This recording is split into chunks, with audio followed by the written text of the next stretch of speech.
Hey, beautiful people. We're doing a quick little mental health check-in today. It's April. We are getting snow. I haven't seen the sun all day. It's very, very gloomy. It makes it very, very hard for me to stay motivated, to get things done. Work has also been really, really busy for me, like just way more meetings and tickets and projects. So I've had to adjust my routine a little bit. Like this morning, I wasn't able to do any self-care, any of my skincare that I normally have time to do. Everything has been just like way, way pushed back. But previous old Tawny would get really in her head about that and would feel kind of shameful about that. Like, hey, girlfriend, you have things that are important to you that you need to get done.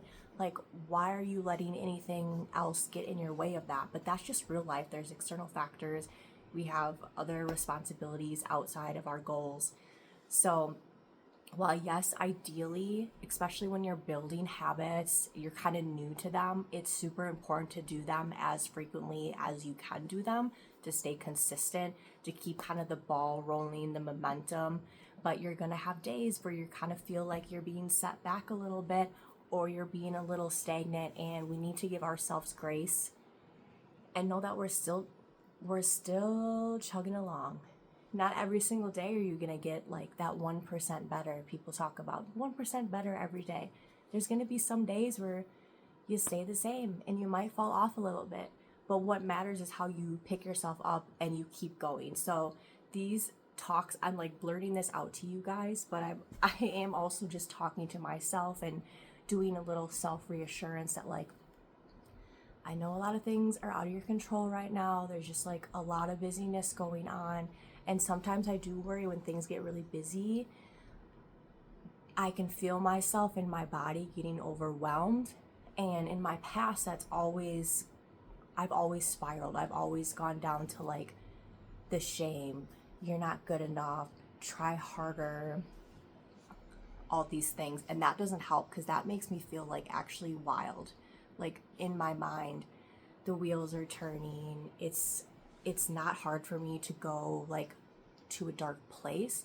I'm in a new era in my life now where I'm trying to build just the self-confidence, the reliability, the trust to know that when even things fall off, I slip off a little bit of my goals. Like there's nothing stopping me ultimately from getting back on the horse and just keep going. So if you guys are ever feeling like stuck, and it's okay. It literally is okay. And we need to talk to people more too. We need to talk. That's been probably the most therapeutic thing for me, is vocalizing things. And I struggle sometimes to vocalize to other people, but I've been like gassing myself up in the mirror. I've been hyping myself up. I never used to do that before. I didn't particularly like looking in the mirror for several years. You're just in the bathroom, like you just brush your teeth quick, get out. Now I'm purposely slowing down, and this isn't a conceited like we look so good in the mirror, like absolutely not at all. But we need to do self check-ins, especially if you're an introvert like me and you just have trouble like expressing your emotions, or maybe sometimes we feel like a burden too, right?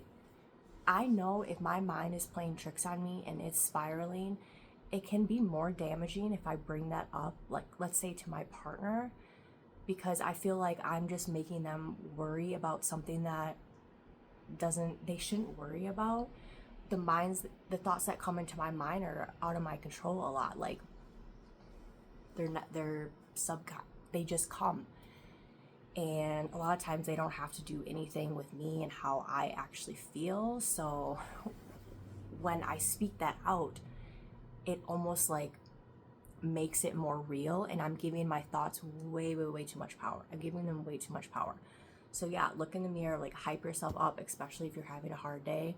That's the best time to do it. Because I feel like it's easy when we're feeling good, right? Like maybe you like ace a test, or you got a huge like promotion, or just anything like super great. When you're on the up, I feel like it's easier then to be like, heck yeah, like I'm so proud of you, like I'm so proud of myself. I freaking did it. But we need to do that more, I think, when we're kind of like struggling. We need to have not just a voice in our heads, but like actually say out loud, like, I'm proud of you. So think about that. Have you guys ever like talk to yourself and just be like, I'm so proud of you? I never used to until recently, like the last couple of months. Especially I look back to my younger self, like 7, 8-year-old Tawny. I'm always just thinking of her, and I'm just like, she would like, it's almost like screw everyone else, okay? We always feel like we have to, like it's for someone else. Like, oh, we want a parental figure to be proud of us, or friends, or whatever it is. But when you can find that pride for yourself and just do it for yourself, your younger self, that's so, so special. But yeah, I'm definitely realizing that I thrive in routine, right? So if I can like consistently just have this picture perfect routine that I can achieve, like I'm feeling accomplished, I'm feeling good about myself. But there's a lot of weeks where that's just not the case. We have visitors coming this weekend from Wisconsin, so I'm super, super grateful. Anytime someone comes to visit us, it just like feels really, really great.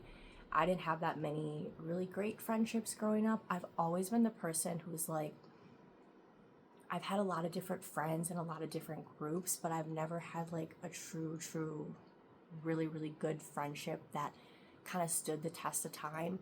And a lot of that is I just didn't know how to be a friend. I didn't really know how to vocalize my needs or share. I've always been really guarded, just assuming that people are gonna take whatever I tell them and they're gonna run with it, and I'm gonna be judged and shamed. And now I'm just like, I'm gonna put myself out there exactly how I am. I'm not gonna like cater and tailor to other people what I think they want. I touched on this a little bit in one of my last confidence series posts about being manipulative when you're a people pleaser. And I know that's a strong word. I don't use that lightly, but I think a lot of times we think of manipulation as that person is like doing that with intention. But I think we need to talk about people manipulate other people without even realize they're doing it. And I do believe that's a characteristic of people pleasers, right? So we try to avoid conflict. So I'm going to tell you whatever I think you need to hear to not get mad, to not like blow up. And that does harm for both me and the other person. I'm not being true to myself. I'm not using my voice to speak up. And I'm telling them basically like BS. So that relationship is built on such a rocky foundation. So now that I'm becoming more self-aware, I'm learning these things. I'm learning how to be a really, really great friend. And it feels really, really good that people want to come out and see us. We haven't been here quite a year. It's been 11 months, so it's really special. So with that, yes, my routine is a little bit like shaky right now and things are rocked up, but it's all good things. I'm trying to become less rigid, and I want to just be like more go with the flow, but be stable enough in myself to be able to do that, right? It's okay to not be okay, and it's okay to celebrate your wins. Like both sides of the spectrum, life is, we can't get the good, the incredible without the bad, the mundane, the ugly. Like it all coincides, and I'm trying to just embrace that and really sit with myself and feel, what does my body feel, and just live in that space of my body and a lot less in the space of my mind and my head, because it's always going to be telling me crazy things. It's always going to be playing tricks on me. So just living within the heart center, I think that's the ultimate goal. Okay, beauties, I have to skedaddle, getting ready. Our friends are going to be here in less than 2 hours, so I'm going to miss you guys this weekend. I'm not going to be very active on socials at all, but I hope everyone stays safe and healthy, and I hope we're all feeling blessed, and I will talk to you next week.